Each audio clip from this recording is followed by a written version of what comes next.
இப்போது காங்கிரஸ் கட்சி இதை எதிர்க்குது. காங்கிரஸ் கட்சி இதை மட்டுமே எதிர்த்தது. காங்கிரஸ் கட்சி இந்தியா நியூக்ளியர் பொக்ரான் டெஸ்ட் பண்ணும்போது அதை எதிர்த்தது. காங்கிரஸினுடைய மிக முக்கியமான தலைவராக இருந்த சிதம்பரம் அவர்கள் அன்று இந்தியா ஏன் ஒரு நியூக்ளியர் கண்ட்ரியாக மாறக்கூடாது அப்படிங்கிறது பாடம் எடுத்தார். ஆனால் இன்றைக்கி இந்தியா நியூக்ளியர் பவராக மாறினதுனால தான் இந்தியா பக்கத்தில் இருக்கக்கூடிய பொறுக்கி நாடாக இருக்கக்கூடிய பாகிஸ்தான் நம்மளை சீண்டாமல் இருக்குது பெரிய அளவில். இல்லைனா யோசிச்சு பாருங்கள், பாகிஸ்தான் நியூக்ளியர் ஸ்டேட்டு, இந்தியா நான் நியூக்ளியர் ஸ்டேட்டாக இருந்திருந்தா இன்றைக்கி இந்தியாவுடைய பாதுகாப்புக்கு அது எவ்வளோ பெரிய அச்சுறுத்தலாக இருந்திருக்கும்.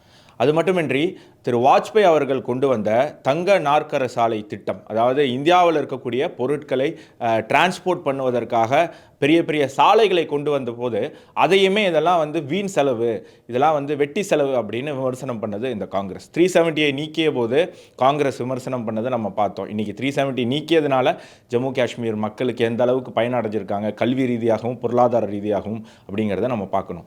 டிஜிட்டல் இந்தியா கொண்டு வந்த போது எதிர்த்தார்கள். இன்றைக்கி டிஜிட்டல் இந்தியாவை உலகமே பாராட்டுது.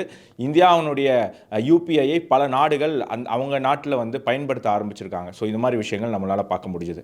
ஸோ இது மாதிரி ஜிஎஸ்டியாக இருக்கட்டும், அந்த மாதிரி என்ன திட்டம் அரசு கொண்டு வந்தாலும் அரசியலுக்காக எதிர்ப்பது காங்கிரஸினுடைய வேடிக்கையாக மாறி இருக்கு.